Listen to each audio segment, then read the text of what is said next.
All right. It says we are live, and the Yay. musings are agape, as you can see, with excitement.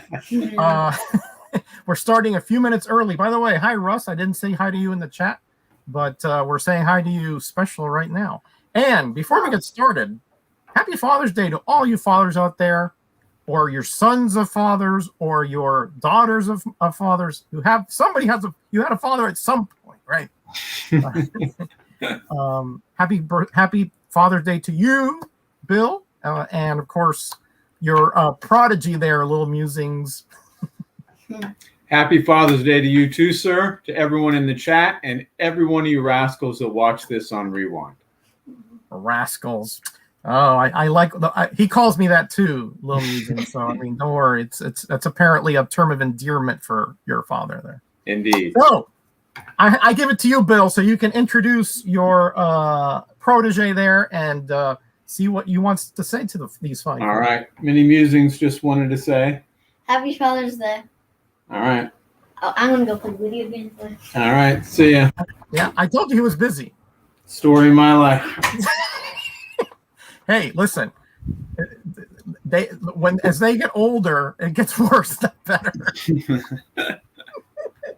Hey, Jerry, how you doing? Hey, Jackson Roy Kirk, how you doing? Great. And James Gallegos. In fact, let's shout out this great chat before we get started here, because let's do it. You know, why would we be doing this if it wasn't for these great friends that we have in this community that constantly support us? No matter how boring we are, they're always there supporting us. So let's go through this chat a little bit. All right. Let's go from the bottom and go up, just because it's easier to scroll here. We got first in was Magic Lasso Ryan. He says he likes the angel suit. I don't know if he's talking about the yellow and red one or the one with the halo. But Ryan, I'll keep an eye out for you, buddy. I mean, I got you. Or that issue he had to resort to his old X-Men uniform. Yeah. There's a lot. He and Iceman changed uniforms here a few times here. Yeah. We got Las Cruces, 1971, neighboring state. Absolutely. So probably it's 100 and something there. Probably, yep. My buddy Jason from Long Island, from Heroes to Icons, welcome. Happy Father's Day to you and your lovely family. Gary B, Casual Comic Guy, talk about a community builder here on YouTube. That's Gary. I mean, come on, grow together. Absolutely. Everybody knows. Right? Speaking of community, we have the Gray Man all the way from UK.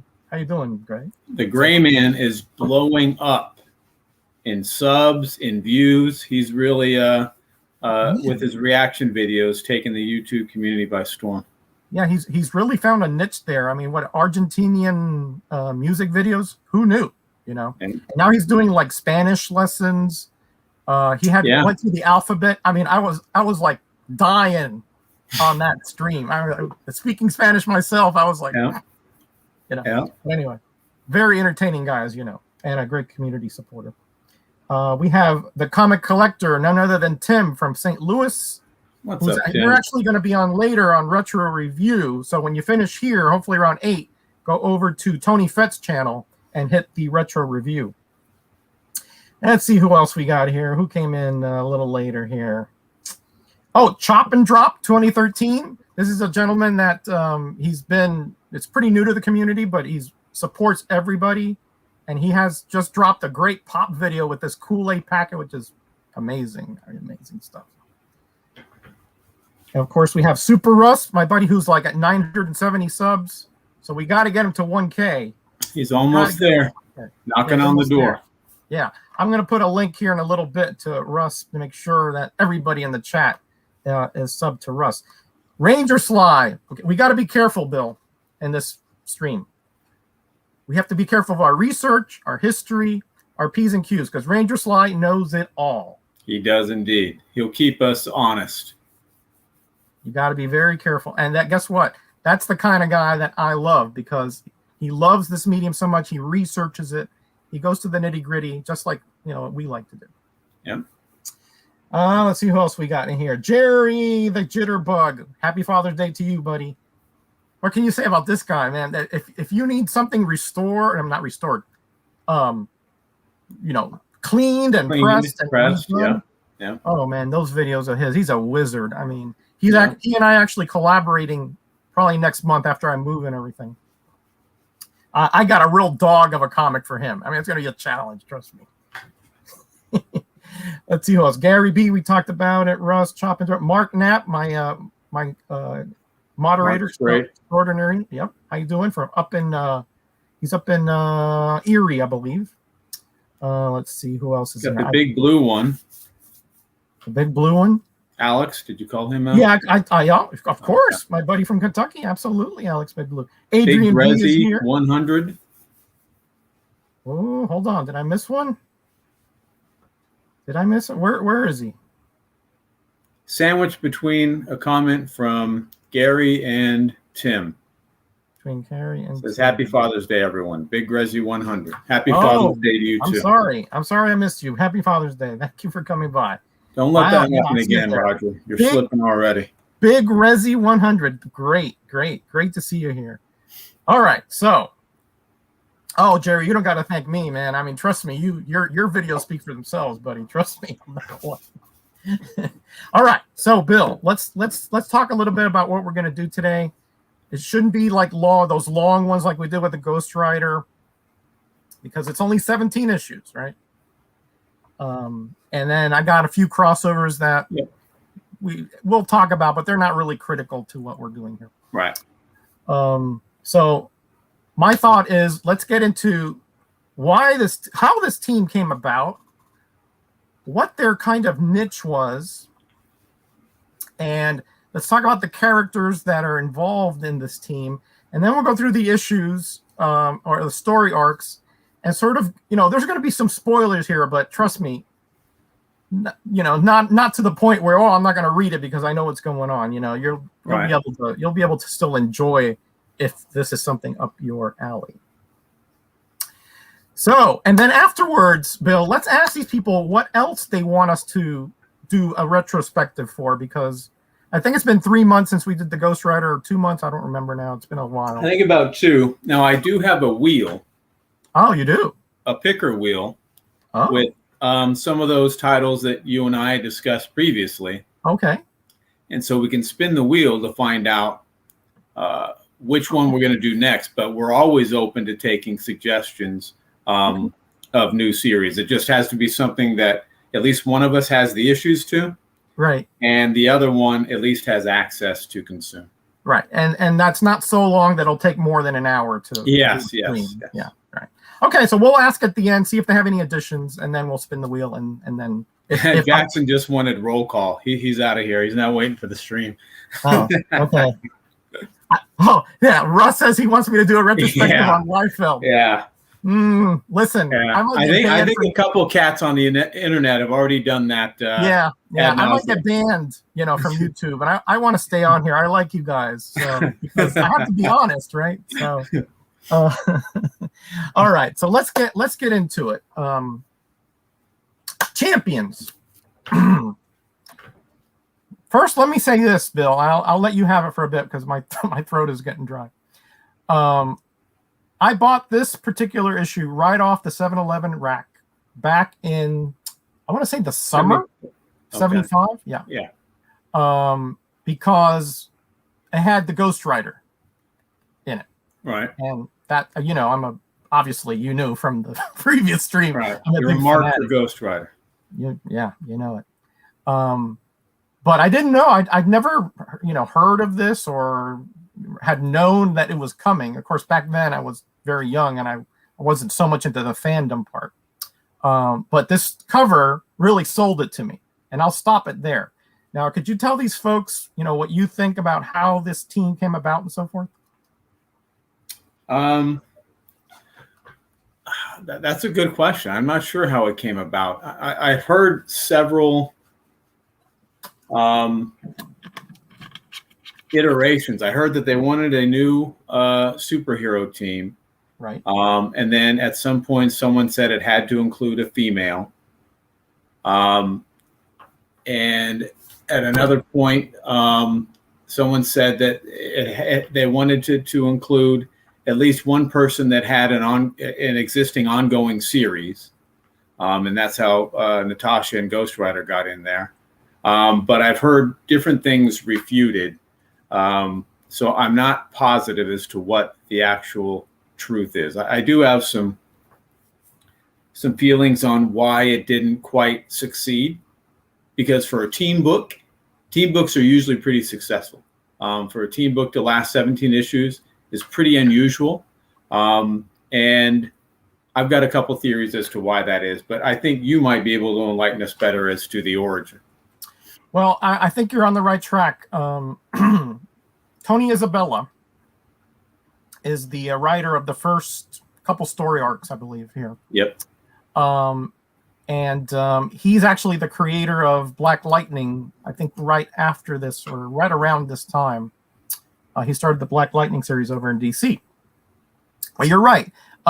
They wanted another team because, like you said, team books were selling, right? Mm-hmm. And he came to I believe he is the one, maybe with Don Heck. I'm not sure about if the artist went with him to the editorial offices, and they said, "Hey, we want to do a team book." And they said, "Okay, there's some provisos." And what I heard the same thing you did. You need a female in there with strong leadership skills. You need somebody that already has an established comic book, but we don't want more than that because continuity issues. Right. All right. And yeah, I think it might have been Heck because he was the interior artist on the first few issues. Right. Well, I think so. I mean, I remember something in a con panel once about it, but don't hold me to this. This is just, no, I'm quoting you on that. Memory from 25 years ago, not good. Right? Memory from 25 minutes ago for me isn't that good. Actually, let alone 25 years. Too, yeah. And then they also said they needed a strong man on the team. Obviously, you couldn't use most of the strongmen that were around because they already had their Thor, Hulk. Right. So they went with Hercules, who was a constant guest star on Thor. And of course, Black Widow is just coming off her dual build Daredevil run. Right. And then I believe, I don't know who it was that in the editorial offices at that point that said that. They also wanted somebody who can fly. So that's where the Angel came in, because at this point, the new X-Men had just been started, and the old ones were like Beast was in the Avengers.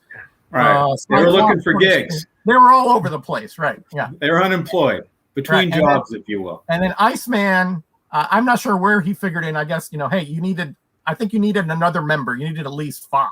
Mm-hmm. So they said, well, he and the Angel and the Iceman sort of pal around anyway. So you have the fire and the ice with the Ghost Rider. I thought that was a nice contrast as well. Yeah. Now, here's what I heard, though, that Isabella wanted Black Goliath to be part of this team. Because, remember, most teams were on the East Coast, and he said, I think we should put him on the West Coast. Right. So that it would appeal to an audience on that side of the U.S. Right. And they said no. And they said no, that you couldn't do that because he had his own comic, which only lasted 5 years. That's right, 5, yeah. So they said no. You and didn't Isabella create him? Yes, he did. Yeah. Yes, he did. Correct. But he will come in later on. But anyway, a very interesting, quirky combination of characters here who really, except for the Angel and the Iceman, have no real history, Right. And this one, they just happen to be all on the UCLA campus. Yeah. And I think that what you point out was problematic throughout the series. I think that things kept coming back to that point, that they didn't have this collective history. And one of the things you need to do with a team book is to ask, why are they a team and what's keeping them as a cohesive team? And I don't think you could ever clearly answer that. And I think that was problematic with this title. Yeah, agreed. And Ryan is right. This is sort of like the West Coast Avengers before the West Coast Avengers. Right. not a prototype because really they're not really connected to the Avengers at this point. But conceptually, yeah. Conceptually correct. That at least the West Coast aspect, and that you needed a team, because think about it, right? I mean, if everybody's on the northeastern coast, where are all the criminals going to go? They're going to go west, Yeah. Right. So, first story arc is really more centered around Hercules, and there's another character that you don't see here, and that's Venus. A lot of Roman mythology going on in the first 3 issues. Absolutely. Because, before we dive into that, I just want to point out Ryan and Tim make a good point. That is an incredible first issue cover, isn't it? I agree. Yeah, I agree. I mean, when you think about, you have everything here that you need. You have all the characters, Hercules being the strong man, sort of being in the center, but you have them all have their little spotlights here, And I really think the cover, to me, when I was a kid, sold it to me 100%. 100%. Who was that, Ryan? Was that Bananarama? Yeah. The same Venus? Hey, baby. Yeah. There you go. No, Sly. Venus was not in the Champions, but she was in that first issue. So we can dive into that one. I'll just say initially that, okay. And we'll say some stuff for the end, but just another overview point. Too much switching up of created teams. That really, I think that was the death knell for this book, because there was some really good writing, especially, and I know you're not as big a fan of him, but I love Bill Mantlo. Right. I love his writing, and I think he was getting into some really good story arcs, especially around Darkstar.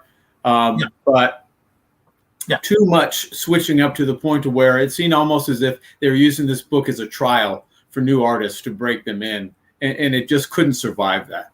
Yeah, I agree. That was a big problem. It was. We'll talk about that in a minute. But the first story arc, Venus was not part of the Champions, but she was one of the targets by Pluto, Ares, and Hippolyta, right? Yeah. So what happened is, go ahead. Iceman, tell them about the first. Iceman and Angel are on the UCLA campus, and this portal opens up, and these harpies come out and start. They start fighting with them, right? And they're looking for Venus. And elsewhere, Black Widow is there because she's applying for a job to teach Russian, the Russian language. In her costume with a skirt on. Yes, that's right, with a skirt on. And a portal opens up there, and these Amazonians come out, and they're looking for Venus. And Johnny Blaze just happens to be riding his bike onto campus. And who is it? Cerebus, I think, pops out, and he starts fighting with him, and then realizes, hey, this guy's got a little much for me. Let me take off. Yeah. And Hercules happens to be there because he's doing a guest lecture on mythology. Yeah. And there's fighting with them too. Someone crashes through a wall, I think, and Hercules ends up getting picked up by Johnny on his motorcycle and taken out of there. The one doing the interview, the one who was going to interview Natasha, was Venus as a professor of humanities. And that's true. And so she's the one that everyone was after. And ultimately, I think what turns the tide with all these separate battles, they all start battling in the same area with these mutates and these Amazons and these harpies. And Angel, who changed into his costume and came back sans mask, by the way, because he says, I'm not hiding my identity anymore. He picks up Venus, flies up with her, and her, I think it's the Celestial, her girdle, immobilizes them, the enemies, the enemy combatants. Yeah. Perfect. And then ultimately, I think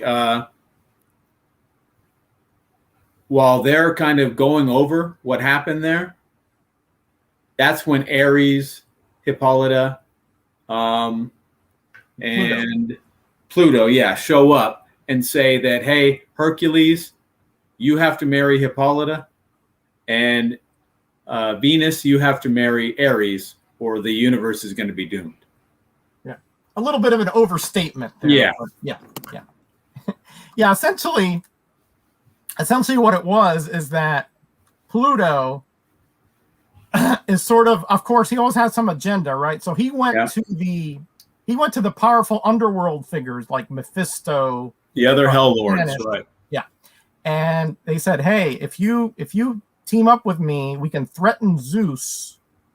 Even he can't put up with all of our powers, and we'll say if he doesn't marry these people off, and supposedly that is so that that there'll be peace, Right. That's what that's how they proffered it to Zeus. But ultimately, what they plan on doing is there's an Olympian law of like non-agreement, or if you're married with the person, you can't oppose them. Or can't oppose them, right? Exactly. So and they figure with Hercules and Venus out of the way, it'll be easier for them to take over. They'll be able to take over Olympia. Yeah. Correct. Right. That's in the back of his mind, but of course, it doesn't quite work out because essentially what Pluto, he goes to Zeus and he says, hey, Hercules and Venus aren't coming with us. He went to the father to complain. Right. That's in the second issue. All right. You got up the second issue, right? Yeah. And it's non-opposition, right? Isn't that what it is? Non-opposition. The Olympian law of non-opposition, where a spouse can't oppose spouse, right? Right. But essentially, who overhears somebody overhears him, Pluto. I don't know if it's one of the champions or somebody, and they figure out what he's up to, and Hercules is like, I don't care what Zeus says, I ain't just gonna lay down here. I'm fighting. And then actually, what's one thing weird is that the first issue is October. And the second one's not till January. That is weird. So that's weird. I mean, usually it's either bi-monthly or monthly, but it was like a 4 month. November, December, 3 months. 3 months. Yeah. Yeah. So so then we get to the second issue. And there's other guys in here, like the Huntsman come in and supposedly really powerful and given his additional powers by Pluto. Right. And he's like, I don't need that. I just need my power, And he gets taken out by the other champions, the non-Hercules Venus champions. And then comes the free-for-all here, essentially at the end. There's more to the story, by the way. Yeah, that one you got Tuska doing the interior art on. Yeah, I was going to tell you about that. I'm not a big Don Heck fan at all. I mean, his stuff is so blocky, Oh, Don Heck's wonderful. But I understand from a superhero standpoint, I'm a big fan of his pre-code horror stuff. His horror stuff is because his faces are horrible. So it makes sense, right? They lend themselves better to that genre. Right, not horrible in that he's not skilled. It's that that's his sort of genre, right? So, everybody looks very blocky, to me. And the women, not attractive at all. We got Tuska, everybody's got these big teeth, in Tuska, So Tuska is perfect. There you go. But Isabella's still writing, I think, at this point. What's going on, Seawood? Hey, Seawood, how you doing, buddy? So at the end here, Isabella's still writing. They have all these they're portaled and all this stuff all over the place. So that they find the way to Olympia through through one of the portals that they had closed up with an ice barrier or something. Iceman had tried to to prevent. Yeah, put like a mountain of ice on the mountain of portal ice, to prevent them from exactly. coming back. Yeah, to prevent one of those harpies or Amazons or whatever to come in. yeah. And so they think they can't make it over there, and then they I think Angel says, "Hold on a second," or Black Widow, "Yeah, we can," you know. So and they had to through. go because they ended up getting Venus and Hercules, so they had to go after. Yeah, they ended up because Zeus said you got to come over, you know. Yep. And once they do, and Ghost Rider, I guess, melts the ice, and then they go through there. And that I seem to remember, like, they overhear Pluto and they say, "Hey, he's not on the up and up," or whatever. Right. And again, they do away with the Huntsmen and all those guys, and then with Hercules and Venus now unfurled, you know, Ares and Hippolyta are taken care of. And then once Zeus hears about it, he's like, "Oh, the wrath of Zeus is going to be upon you." Yeah. And then Venus comes up and says, "You know, we shouldn't really mimic what they're trying to do. We should mimic love and forgiveness." So Zeus says, "Okay, all right," you know. And then Pluto's like, "I'll get them." Yeah, of course he is. Yeah. Yeah, does his best Skeletor impersonation. Now, there's more to the story, but again, we're not going to give you every little detail. Right. Here. All right. And that has, and that was an epic battle. Epic battle, yeah. In that comic. 3-issue, it's action through and through. Yeah. Let me put it that way. Now, I wasn't, truth in advertising, I wasn't as big a fan of the first issue. Love this series, but I thought they tried to cram way too much in the first issue, and it kind of lost you in certain places. And then the happenstance of all of them being together, I think that could have been handled a bit more delicately and sensibly than it was. There's a lot of first issue-itis here. Yeah. With all those tropes that occur. You're right, you know, but to me, you know, as a kid though, it was cool to see all those Roman mythological creatures, and then that, you know, the cliffhanger at the end, all the universe will be destroyed, the whole bit. A Marvel value stamp in that issue too. Oh yeah, and mine still has 3, it miraculously. 4, 5. Yeah, and I also have the 30-cent variants, but I didn't put. All right, so that's done. They say, "Okay, we're going to stay together.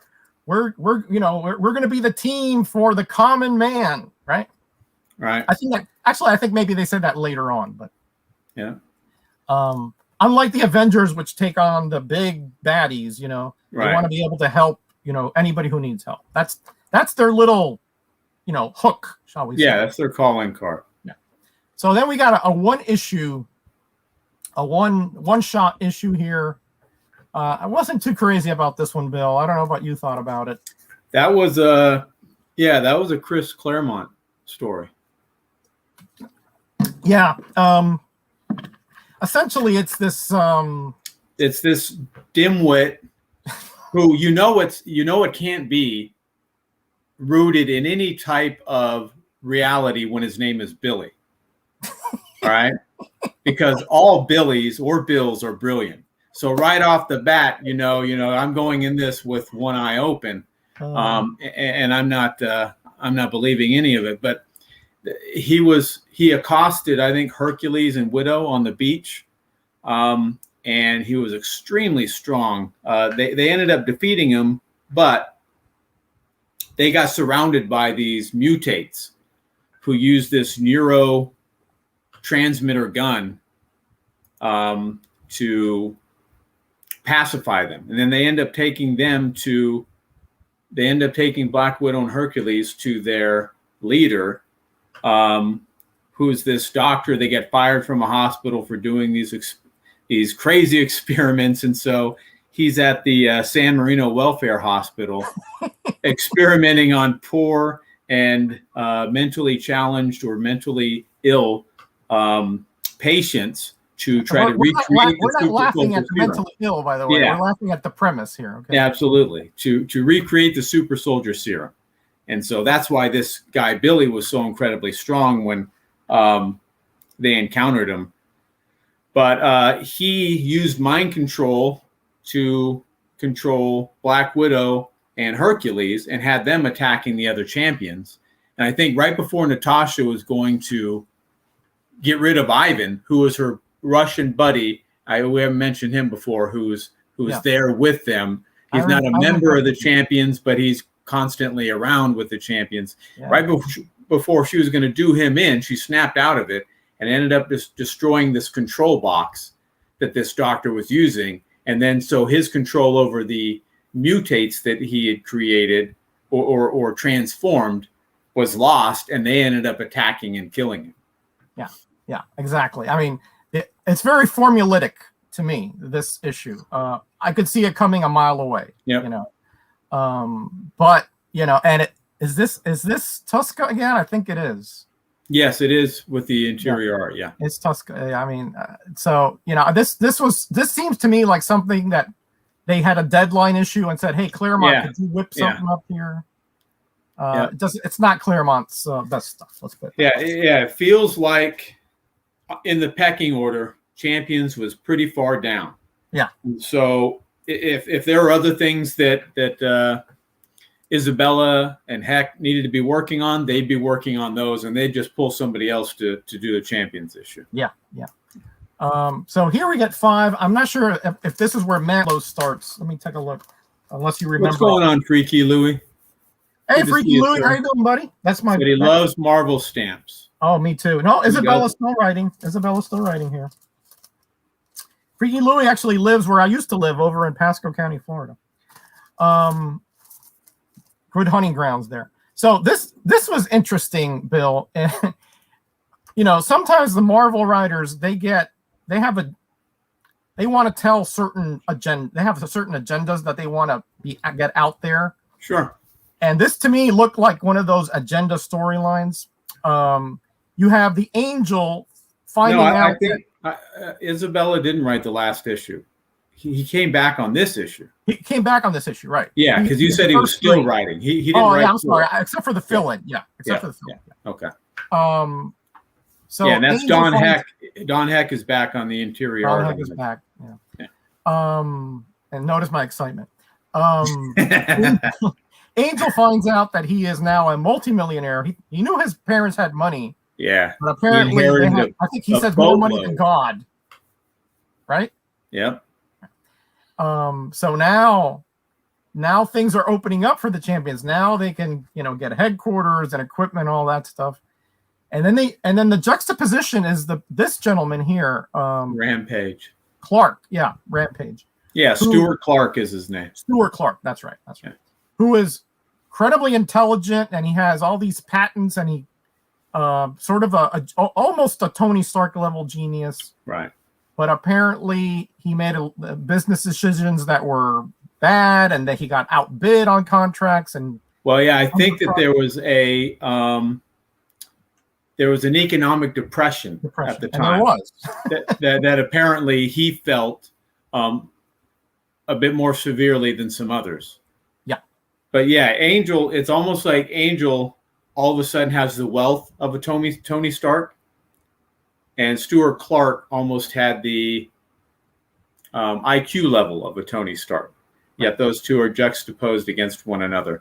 And Angel incorporates the champions, and he hires Richard Fenster, who was the guest lecture booker at UCLA. And he got fired because of all the damage that happened on campus. So he hires him as the business manager for the champions. Yep, that's right. And then so Rampage fires his lawyer. He realizes he's going to have to declare bankruptcy, but he created this exoskeleton that was on par or nearly on par with an Iron Man suit of armor. And he figures, you know what? I'll rob a bank. Because that's kind of where the champions come in. He fights with him, and he ends up taking, I think in this issue, he takes Angel hostage. Yeah, exactly. He fights with the champions. He kind of like holds his own for a while, but he knows that, eventually they were going to vanquish him. So he took Angel hostage. At the end, he says, if you guys don't get away, I'm going to murder him, punch, because he's very strong, obviously. Yes. But he's sort of it's sort of, to me, it's a cautionary tale, right?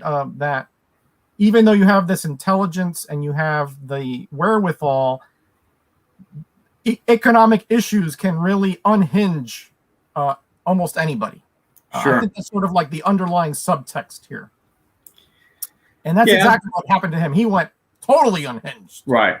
I mean, just he at first he was like, I don't want to hurt anybody, and then he was like, oh well, I guess I killed that guard because the building fell on him or whatever. So right. well, I can't get caught now, no matter what. Right. Damage is done, kind of thing. Damage is done. Right. There's a Kirby cover, I think, here. It is. Yeah. Yep. Kirby did do that cover. Yeah. So. And that's Tuska and Isabella. So yeah, I think Mantlo starts with 7. Somebody put that in the chat. So. Jackson.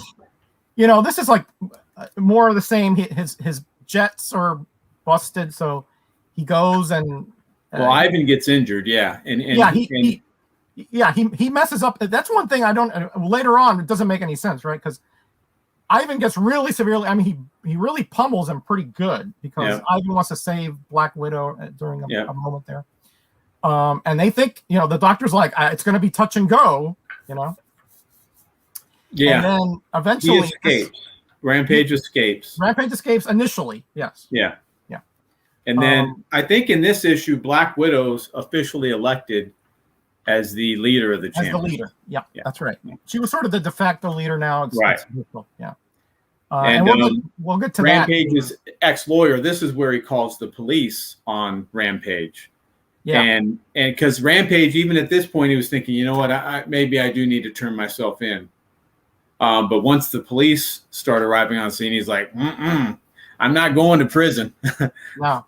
And the lawyer thinks maybe I can sell some of his patents and get some money, So well, that's after, right? Because Rampage, I think he blows up.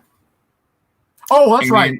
And he nearly dies. And the lawyer's thinking, if he does, I'm still I have the power of attorney. Power of attorney, yeah. And yeah. I can at least recover all these lost wages I would have gotten had he not fired me. Yeah. So, again, he blows up and they're like, oh, we got to take him to the hospital. He's like hanging on by a thread. So Ghost Rider takes him. Yeah. So that's. Yeah. Amos Crawley is the lawyer. Yeah. We thought that was the end of Rampage. Not even close. Okay. This guy or parts of him come back like several times. But. Yeah. Mantlo starts in 8. I think issue 7 is still Isabella. Is it 7 Isabella? Let me take a look. Because this is where yep, you're right. Isabella's still there. To me, this is like the one time where the champions actually take on another team, that sort of, to me, sort of justifies their existence here. Another Buckler cover. Another Rich Buckler cover with the Griffin on there. Yeah, it's a good cover. I like that one. Yeah, notice on the champions covers, they try to put the whole team on every cover. Yeah, I noticed that. They really do try that. What's up, Raul? Hey, Raul, how you doing, buddy? Always wanted to use the word. Use it so easy. I don't think you have the wherewithal to make that happen, Raul. Oh, you're funny. You're funny, Raul. You're funny, Raul. You're That's Tuska and Isabella again on that one. Yeah. So this to me was a very interesting story arc because Ivan Petrovich now is fun. Like you said, he was sort of like around the team. He's an inventor. Yeah, and he was thick as thieves with Black Widow. That was thick as thieves, right? They're they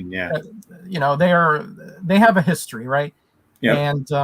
And here we find that the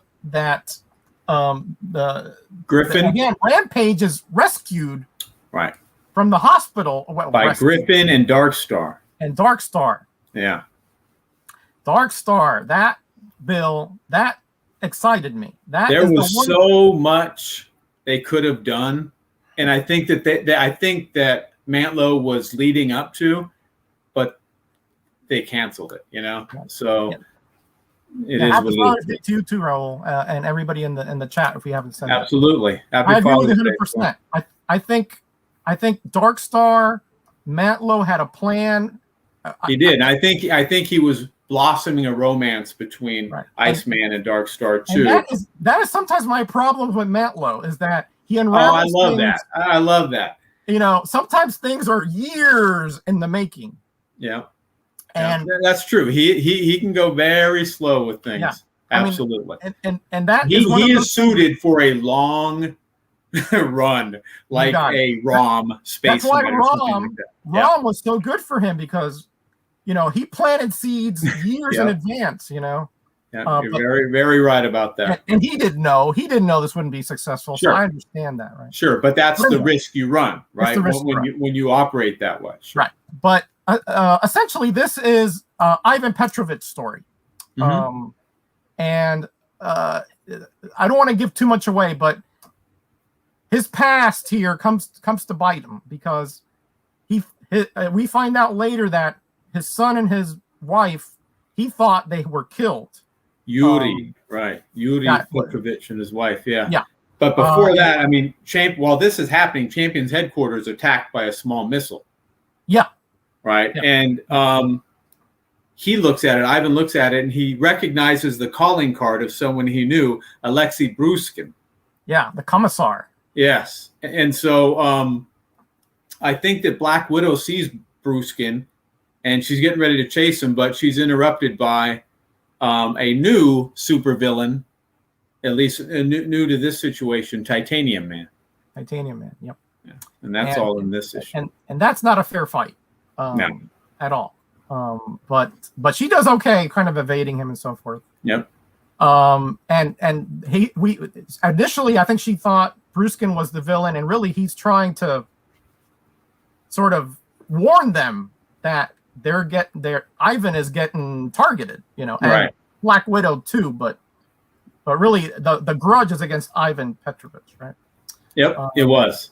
Yeah, Jackson brings up a good point. I think there's something to that. I think he does kind of hint that Johnny is falling for Natasha a little bit too.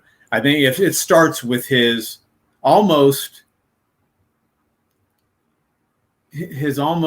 hard to understand anger towards Black Widow, you know, resentment, and it feels like he might be covering up feelings that he was developing for her. Yeah, that might have been. I mean, it doesn't. That's not clear as a bell, but it's a possibility. Yeah. Let's accelerate this a little bit, Bill, because we're already 42 minutes in. Oh wow! All right, yeah. What do we got? 7? Yeah, I'm going to 8 now because. Okay, yeah, that's where Mantlo comes in. That's where Mantlo comes in. And Bob Hall. Which is not. He's okay. He's okay. Yeah. So Rampage is fixed up again. He was on death's door. All of a sudden, he's fixed up. He's back in his suit, right? And to negotiate, because he says we need Ivan and the Black Widow, you know. So he presses a button that supposedly will tell some kind or communicate. Yeah, it's a communication device to Outcast and his employer. And his employer, right? But instead, as the cover depicts, kaboom. Yeah. What's up, Joey Bag of Sevens? Good to see you. Hey, how you doing, Joe? And this is where Ghost Rider takes him to the hospital, right? Did I jump the gun? Correct. Yeah. Sorry about that. Yeah, I have to. I reread them, but it was several weeks ago. Yeah, I mean he's mortally wounded, essentially. Mortally wounded. Yeah. And so Ghost Rider rushes him to the hospital, and he didn't know that he didn't know that was going to happen. It wasn't like some. No, it wasn't a suicide mission. Yeah, no, it was unbeknownst to him. He was being used. He was being used by the Outcast and his. But yeah, by the way, there's something here. I just want to talk about this a second because Ranger Sly here. So that they were taken over by communists. Not really. The Black Widow defected. So.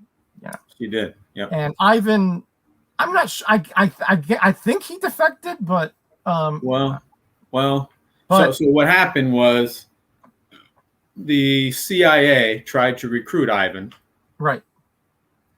But the CIA that tried to recruit him were Soviet agents.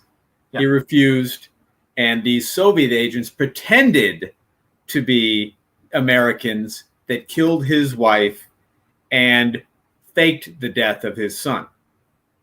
And ultimately, he went over to start working for the Americans.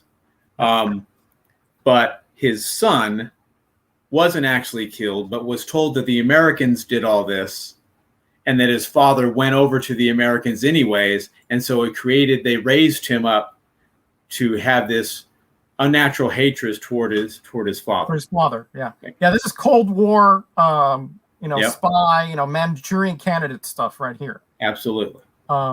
Really pretty good. I really enjoyed that kind of twist there. You didn't see that much in superhero stories. Oh yeah, I loved it when it got to that level. Yep. And that's the key, because Dark Star, which is here and has a relationship with Outcast. We find out, spoiler alert. So if you don't want to hear who he is, cover your ears. The Outcast, which is Crimson Dynamo, is actually Ivan's son. Yes. Who did survive. Yuri Petrovich. Yes. Right. Yuri Petrovich. Right. The proud Tovarich. But anyway. And so Dark Star hears that, but the commissar said that he was tricked. And so she tries to tell him, and he won't hear it. Right. He just won't hear it. Yeah. So. They tried to set the record straight, but yeah, he either he thought they were lying or he couldn't process it at that point in time. But either way, he wasn't hearing what they were saying to him. Yeah. So they're in a plane. The champions, they break loose. Dark Star helps them.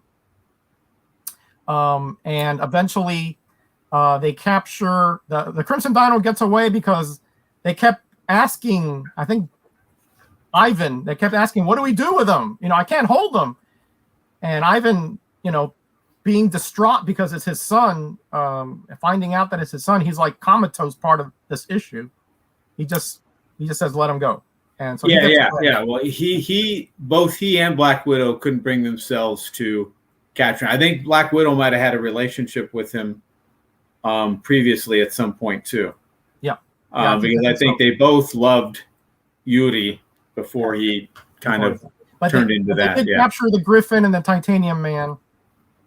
And Dark Star now help them, and now very interesting character here. Because she had actually transported them to a cell in the San Andreas Fault. That's this issue right here. Yeah. Yep. And said that, if you try to break out of here, Hercules, we're looking at you. Yeah. You're going to cause this earthquake that will level Los Angeles. Yep. And so ultimately she transported them back out of there when she figured out that the people she was working with were a-holes. Yep. And had no scruples. Exactly. So she's that's the one one where she turned. Yeah. She's the one that saved the day, because once these three got loose, they got to the plane and they were able to fight off. But the commissar passed away, unfortunately. Right. Yeah. He sacrificed himself. Yeah. Mm-hmm. And that was they fought on the deck of a Russian sub too, right? Yeah, that's right. Yeah. That's right. Yeah, it was a sub. That's right. Yeah. But Dark Star comes out smelling like a rose. She still loves Yuri, but she can't live a lie, So that's the way this ends. They capture those the other guys, and Dark Star is sort of in limbo at this point. Right. All right, let's get this real quickly. One thing I like about Hercules is, at least the way they had him in this magazine, they didn't have a whole lot of long soliloquies or speaking parts for him, because that old English type speech, that Thor type speech, can get a little bit old pretty quickly. And they used it sparingly, which I really appreciate. Yeah. He didn't go on those those monologues that he did a lot of the time. He did say, by Zeus's beard, things like that, but not so much the long diatribes. Yeah. Okay, so that was very exciting here, Bill, because John Byrne starts his run Man, his art was Yep. so good here. That was Mantlo and Byrne, yeah. Yeah. And we have another Bill there, Bill And Foster. we have another Bill Foster. Black Goliath, which again, what originally was supposed to be part of this team, is now sort of like I think he works for Stark, and he designed he designed the Champ Craft, and I think some of the building as well. Well, he stopped that craft from going out of control because there's shoddy workmanship in building the craft. The design was good, but the build quality was really poor. And that's a Bill Mantlo Easter egg that he's planted there, which we never find out about. Yep. Yeah, because that's extended throughout all of the stuff that Angel is funded. Yeah, it's all kinds of weird happenings that, including the Rampage armor coming back and all this. We'll get to that in a minute. And the headquarters, But the burn art in this is so good. I mean, it's so clean, beautiful Black Widow. Dark Star is gorgeous. She's now. She's not she's like an unofficial member of the group. She's not an unofficial member. Nick Fury, they sort of cut some red tape, let her stay in the United States without a visa or anything. Yep. So she's going to be with the champions for the rest of their run. And Bill Foster here. Good point, Jackson. Is not really a member of the champions, but he does have this adventure with them. Right, but they did bring him in here to kind of tie up. Black Goliath ending, yeah. So that's a good point. But here they see that there's some UFO in Mesa, the Lost Souls, Arizona. Yeah, I never heard of that place, but at any rate, who was a Ghost Rider goes out there, right? And Hawkeye and Two Gun Kid are already there, and there's this Warlord Ka. Who and his shadow people who are controlling the mind of this mob that they're becoming, and Dark Star goes with them too, and her Dark Star power has no effect on these shadow people, but ultimately Angel takes this he goes up before he can get fully mind possessed, up high where the sun removes his shadow, and it ends up destroying Ka. And then Hawkeye shoots an arrow into the spaceship, blows it up, and all the other shadow people are defeated. Yeah, this is the old use your Hellfire, put on the Hawkeye's arrow and shoot it into the ship, just like Independence Day. You know. That was one in a million shot. One in a million shot, but he got it right there. And later, Ghost Rider meets Hawkeye and Two Gun Kid again in his series. That's right. Yeah. Do we see the Stiltman in this one, or is that in this one? No, that's the next one. Okay. Yeah. So that's one plot. The other subplot is this lady comes in with this device. She doesn't know what it is. Her boyfriend stole it or something. What's up, Angel? Thanks for stopping in. Appreciate it. Oh yeah, hey Angel, how you doing, buddy? And Jackson said that this all occurred right around my house. Oh yeah, sure. And we find out that device is something the Stranger actually. It's a no life bomb. No life bomb created. Right, and it's Regina Claiborne, right? I don't remember what the lady's name was, but yeah. Yeah, Regina Claiborne. Yeah. And again, the Stilt Man shows up trying to get the thing. Is that right? Yeah. Yeah. It is right. So she appeals to them for help. And they and Black Goliath all fight the Stilt Man. He takes off, and Black Goliath goes after him. So then it's just the champions, and all of a sudden, through a wall, busts the Stranger. Right. And he's like, "Hey, I'm here to save you guys." They're like, "Yeah, right, buddy." And they start fighting him and everything. And it's too late because this no life bomb starts expanding, and it incorporates Regina and starts incorporating the Stranger. And they're like, "Okay, we believe you." And so he says, "All right, you need to get the rune staff to help defeat this thing." And it's over in Kamo Tharn's world, I think he says. Well, that's what he thinks. Yeah. He doesn't know that Hercules already brought it to Earth. Yeah, in Thor. But they don't know that either. Yeah. No, he doesn't know that. But he has to stay there, the stranger, to slow down the growth. Right. Otherwise, he's going to consume everything. So they go to Camel Thorn's universe and they start fighting him. And then they're like, oh, heck, it's not here, you know? So Darkstar, again, saves the day here. Because there's a little bit of a portal left where the stranger... He was able to bring them back, yeah. Bring them back and then transport to the broom closet. In the hospital, right, where it was used previously to resuscitate Jane Foster. Right, exactly. Right. Yeah. It's again a pretty cool little story here. It is. With little twists and turns, you know. But essentially, Darkstar is instructed by Stranger to use the rune staff to cause the no life bomb to expand at an even greater pace to a point where it can't contract and expand and incorporate, and it just fizzles out into nothingness. Right. Yeah. Death by too much food, essentially. Yeah. Yeah. Gluttony, essentially. So yeah. So again, pretty cool story. Again, Darkstar. This is where I'm like, man, this is a great character. She is a great character. They just never used her that well. Okay, let's get going real quick because now things are getting a little bit hairy. Am I missing an issue here? Hold on. Yeah, here it is.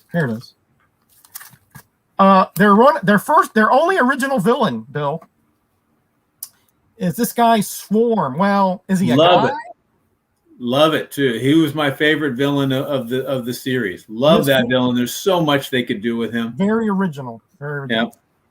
Yep. I know, Ryan. I know you got to go, buddy. Actually, Tony asked me to go on the show, and I already had one. But have a good show. We're going to wrap this up in about 10 minutes. See you, Ryan. Yeah. You're right. A great villain. John Byrne again. He does those bees so technically perfect. I mean, they're just so good. Oh yeah, he's great. Great Gil Kane cover. Yep.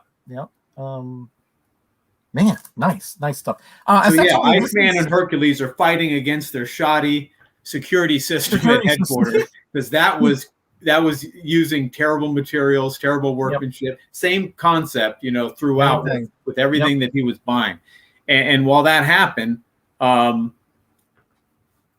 think Ivan was claiming to go back to Russia to patch things up with Yuri, but really Nick Fury was sending him on a secret mission. Black Widow didn't know that. So while they're wishing him off at the docks, they see this man with a briefcase who gets attacked by Swarm and these mechanical bees. And he ends up killing the man. But when he tries to take the briefcase, there's some repellent spray to where he couldn't do it. And so he goes off with his Swarm, and they find out Black Widow and I think Hercules, or is it Ghost Rider? I'm not sure. They find out that this guy was an Interpol agent that was killed. Yeah, I think it was Ghost Rider. Hey, Patrick, how you doing, buddy?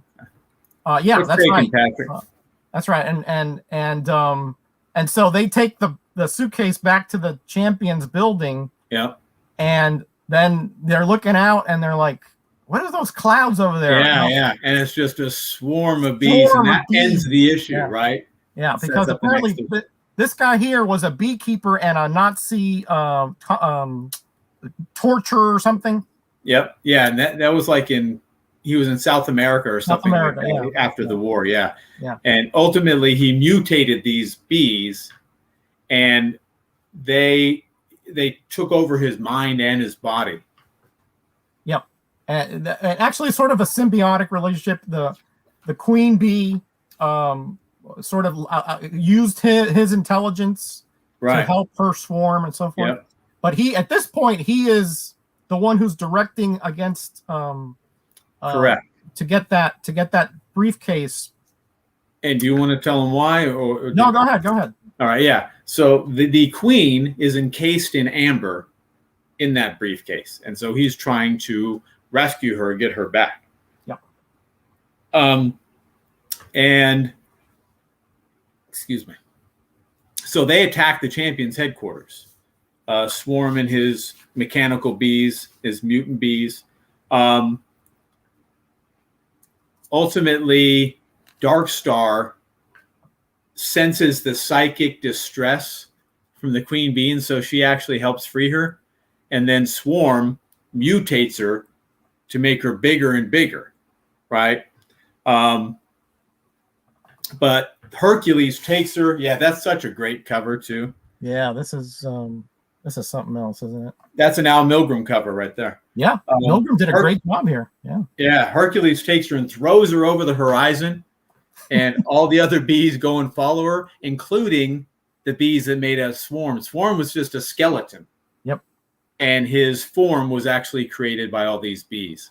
Yep. Love that character. Yeah, that was a great little twist there, that he was thinking that the bees were actually augmenting him, and they actually were him.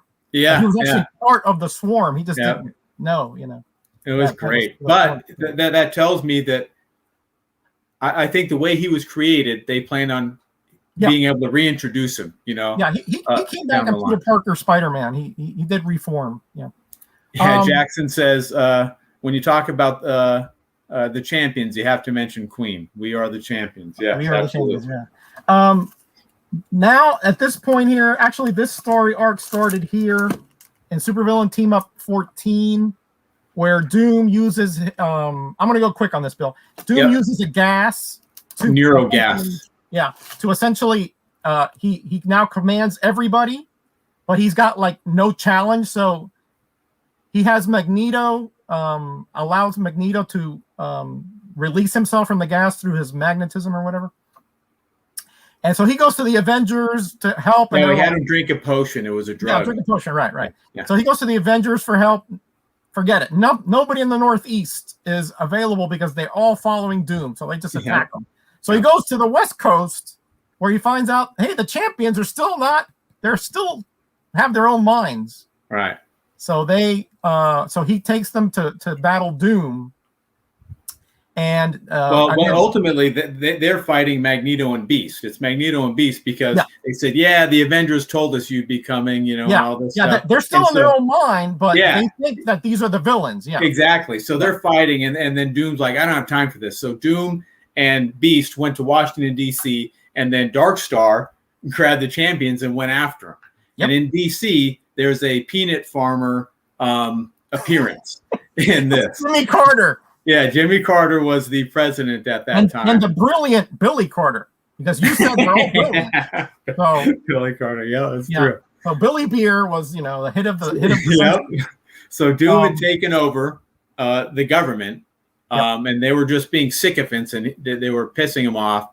But so Magneto shows up, and he starts battling Doom with Beast, and then the Incredible Hulk's under Doom's control. He shows up, and Hercules starts battling the Incredible Hulk, and the rest of the champions realize, okay, we understand what's going on now, and we'll start battling them as well. And ultimately, the one that got him was Ghost Rider. With his Hellfire, he zapped Doom, and it was burning, so he took off his mask, inhaled his own neurogas, and essentially went insane.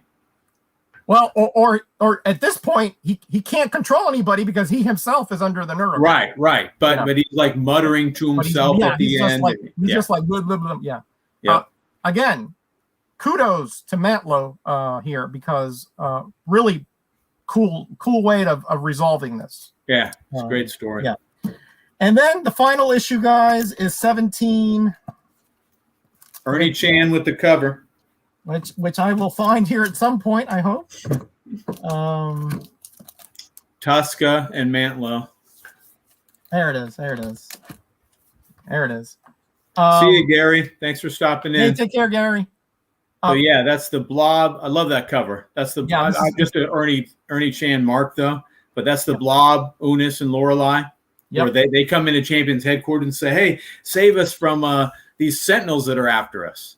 And so they do. The Champions beat the Sentinels, but they don't trust these three for good reason.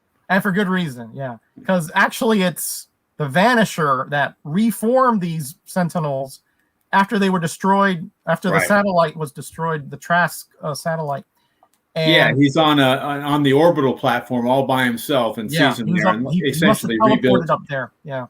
And I think those three had been like babies, but they were re-aged. Yeah, by Eric the Red. Yeah, that was in Defenders. The Alpha, the Ultimate Mutant, de-aged them. but that's getting too much detail. But right. Okay. But essentially, they want the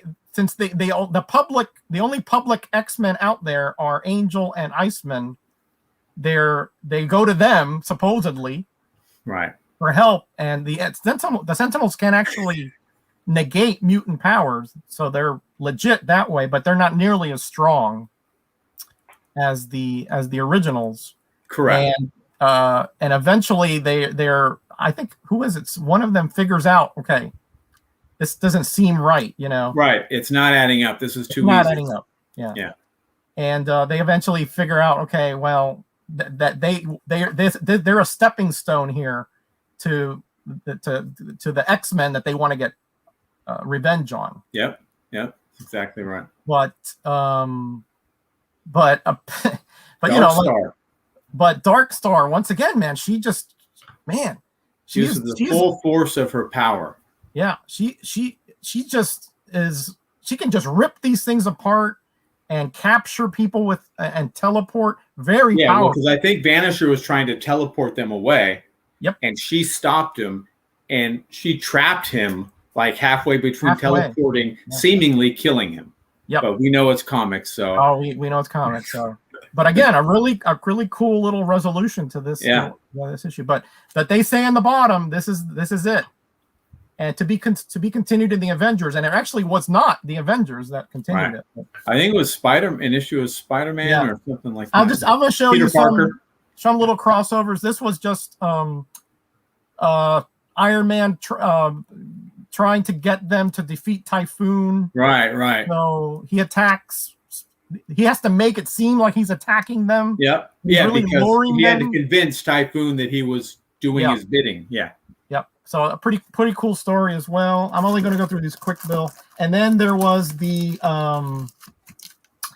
MODOK here, Iron Man and MODOK. That was a good story too. Yep, pretty good story. I think there's a Matlow story as well. Yep. Here. Yeah. Matlow did everything he could to use them, right? Yeah. And then there was also and that's one of the tricks, right? Of a dying series when they start putting him in other established titles to try to get interest. You got it. And then they made this really weird. I don't want to cover that in too much detail because that's one of the ones that will be up to do a retrospective. All right, weird appearance here though, and things go very wrong. Let's just go. Yeah. And then finally, wrapping this up, Matlow again, a year later, in Peter Parker 17, in a flashback sequence, we sort of get a very compressed synopsis of what happened. Essentially, Iceman professes his love to Dark Star, and she has no interest in him. Interest. Yeah. And Ghost Rider's like, you guys all hate me. I'm out of here. Hercules is like, I have to be free. I have to wander. And Black Widow's like, well, there's nobody left here. There's no point in staying. No point here. So that's it. I mean, obviously, he had much greater plans. Doesn't Iceman become like a bad guy? Yeah. And Warren's like, no, leave him alone. Don't fight him because they didn't know ultimately it was Iceman in this costume. Yeah. I mean, it was a pretty good story, but it's what's going on, Dave? Good to see you. Hey, how you doing? We're wrapping up here in about 5 minutes. I hate to see when this happens. When it's like a page wrapping up a series that probably had 10 issues or so of a plot. Yep. They just wanted to tie a couple of loose ends, but it was unsatisfactory. Yeah, but so that's it, guys. That's a retrospective. I mean, I'm going to give you my take on it, Bill, and I'll let you finish up. I think this series I'll finish up and then spin the wheel when you're. And spin the wheel, right? Yeah. I think the series has amazing potential. The characters, as we said, really did not coalesce as a team very well. And that showed. The writers tried to sort of have interpersonal relationships and have others that sort of other situations that would sort of bring them together, like the Petrovich situation, like the Hercules situation. Dark Star was actually a divisive situation there because Ghost Rider resented them accepting her, and Iceman was constantly being rebuffed by her. So there was that aspect that may seem like it was something that could bring them together, but it ultimately tore them apart. If I was to rate this series, I would give it like an average grade overall. The art in the first few arcs is really not that good, but the concept behind the stories I think is excellent. I think those concepts, if they were to be given to a team that had a long, I'll take Matt Lowe and Byrne on this series, and it would be a major hit. But as it is with Isabella, that fill in by Claremont, Heck, Tuska, and then Tuska came back, and right, and then Bob Hall, yeah, Bob Hall. I mean, it's even though these characters have a lot of history, Dark Star was new, and she really never got her time in the limelight. So to really expand on what incredible potential she had. So overall, it's a very big missed opportunity. Lots of potential, lots of good story concepts, but not necessarily executed well. Yeah, I mean I think that's a fair assessment. I agree with most of those things. I'd probably give it a slightly higher rating than average. The first story arc was tough for me. I don't think that was a good one to start with. I think it was just too much and too steeped into mythology for a street level superhero team on the West Coast. But once you got past that, I do think they started hitting their creative stride, at least from the writing. I do think the creative team not being consistent really hurt them. And I do think that Bill Mantlo, as we talked about before, he needs to plant the seeds and then have them grow.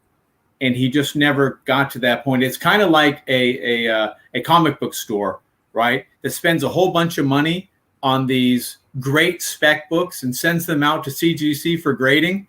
And he just needs to keep the business afloat until they come back so we can sell them. But he went out of business in the interim. And I feel like that's what happened with the Champions. They couldn't keep it afloat to start cashing in on all these seeds that Mantlo had already planted. And so that's kind of the shame in the whole thing. But I did really enjoy it. It could have been so much more than it was. So kind of like what you said, missed opportunities left and right. And I think at some point, probably around issue 10 or 11, they realized that this probably isn't going to be in the long game for them. And that's when they started saying, well, maybe we'll try out an artist here or a different creative team here. We'll make the obligatory, let's tie in a couple other established titles to see if we can do a Hail Mary, and it just didn't work. Yeah, agreed. So that's it. Thanks for everybody for being here. Now, Bill, you want to show that wheel? You want me to put you big? Yeah. Let's see. Let's see. How do I do that? Solo. There you go. Well, let's see what we got here. And if you guys want to add something to the wheel once you see it, we'll wait a couple minutes. And if it's something that Bill and I can agree on, we'll add it. And where are we at? And the reason I say average, Bill, is I'm sort of taking everything into consideration. I really think that the Petrovich story was pretty well done. And I did like the concept behind the Swarm story as well. I thought those two stood out to me, you know. Oh, yeah. I like it too. Yeah, I mean, we're not far off. I probably give it a slightly higher marks than you, but I think the gist of what we both think is probably the same. Can everyone see the wheel here? Yeah. Let's see. Ooh. Let's see. Can I make that solo? Hold on. Yeah, there we go. Invaders, Nova, Spider-Woman, Man-Thing, Iron Fist, Omega, Black Panther. What's that really small one there between Black Panther and Omega? That's Astonishing Tales, the Deathlock issues. Oh, yeah, that's my entry. Yeah. Yeah. Oh, yeah, solid stuff there. Oh, yeah, we talked about this, didn't we? Yes, we went over it, and you said, pull these, and let's add these. And so, Hey, Ken, how you doing, my friend? Konnichiwa. all right, so I'm going to spin this guy 3 times. Whatever it lands on, we will do in 2 months on my channel. Perfect. All right, so we got 1. Go for it. Unless we have a rebellion. I'll just spin it once. All right. Oh, okay. There it is, from one team book to another. Wow. Okay, Invaders. 41 issues, plus a giant size and an annual. Yep. Okay. There was a crossover with Marvel Premiere with the Liberty Legion. I think we should cover that too. Maybe we'll break that into 2. 2. Yeah. Yeah. Because I really like the 20 issue kind of. Yeah, I agree. That's the right size, I think. So, yeah, I think 20 issues about an hour is about right there. Yep. Okay, so let's do that. We'll do 2. We'll start on yours, and then maybe a month later we can finish on mine. Sounds good. Okay. All right, Bill, and everybody in the chat, I'm going to get out of here, take the dog out for a walk. And again, happy Father's Day to everybody. If you have a suggestion and you want to leave it in the comments after this is over, we will definitely consider it for next time, because we have our ideas, but we don't know it all. You know what I mean? We may have forgotten stuff, and DC stuff is okay too, by the way. Yeah.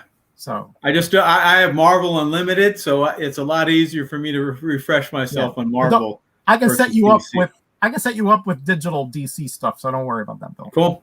Okay. All right, everybody, have a great night. You too. Everybody knows what I'm going to say. First of all, you do your outro, and then I'll do mine.